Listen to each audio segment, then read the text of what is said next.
The suffocating reason your own blood hides a killer gas inside you, and in 1986 in Cameroon, that same invisible trick let a lake breathe out and erase 1,700 people in their sleep.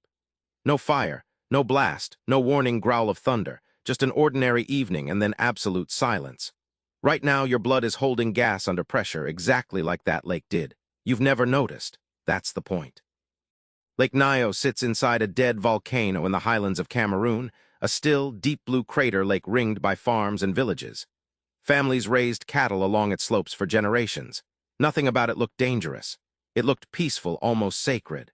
But 200 meters below that calm surface, something had been quietly loading itself for decades, waiting on a trigger nobody could name. The reason lives inside you too, in your own bloodstream right now. Gas is dissolved under pressure, invisible, harmless until something disturbs it. Here's the mechanism. Beneath Lake Nyos, magma leaks carbon dioxide up through volcanic rock into underground springs which feed the lake from its lowest point. Under the crushing pressure of 200 meters of water, that CO2 dissolves invisibly, layer after layer, year after year. Think of a sealed soda bottle. Shake it and nothing happens until you twist the cap. The pressure holds the gas hostage until release.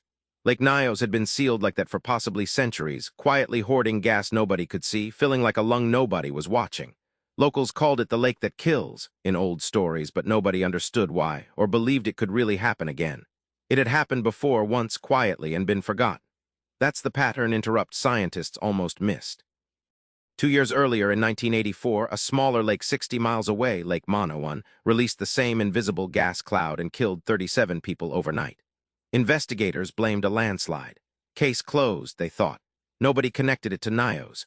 Nobody evacuated the villages ringing that second, larger, far more loaded lake. The warning had already happened once, and the world looked away.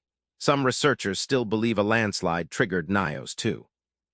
Others blame a sudden cold wind or rainfall chilling the surface, tipping the layered water off balance. Even now, nobody agrees on the exact spark.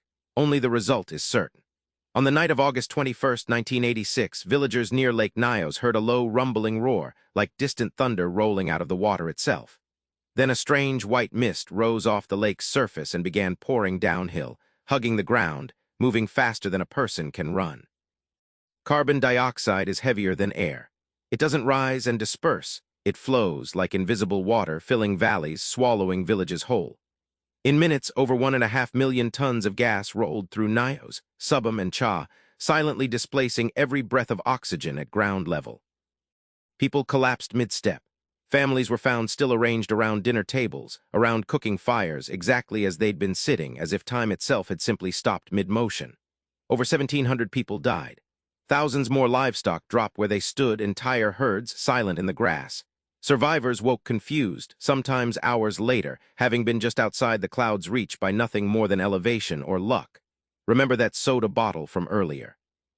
Your own blood carries dissolved gas in solution exactly the same way, held stable by pressure, released only when something shifts. Lake Nyos simply did it at a scale that swallowed entire towns.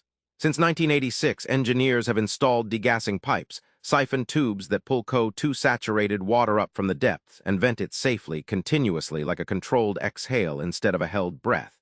It's working slowly, but it isn't finished. Studies show the lake still holds a dangerous residual reserve of gas beneath the surface, rebuilding itself year by year from that same volcanic leak underneath. And the natural dam wall holding Lake Nyos is water in place. The wall separating it from the valley below has been quietly weakening, eroding, raising fears not just of another gas release, but of the wall itself failing and sending a wall of water and gas downhill together. Governments have discussed resettlement for decades. Families have moved back anyway. Home is home, even above a lake that kills. So why that exact night in 1986 after centuries of silence? Why did Nyos erupt first, as a warning nobody heeded, 2 years before the far larger disaster? And with dozens of other volcanic crater lakes scattered across Cameroon, Indonesia, and Central Africa, sitting on the same kind of hidden gas reservoirs, quietly loading themselves the same way tonight. Which one is closest to its own breaking point right now? And would anyone even see it coming before it was already too late?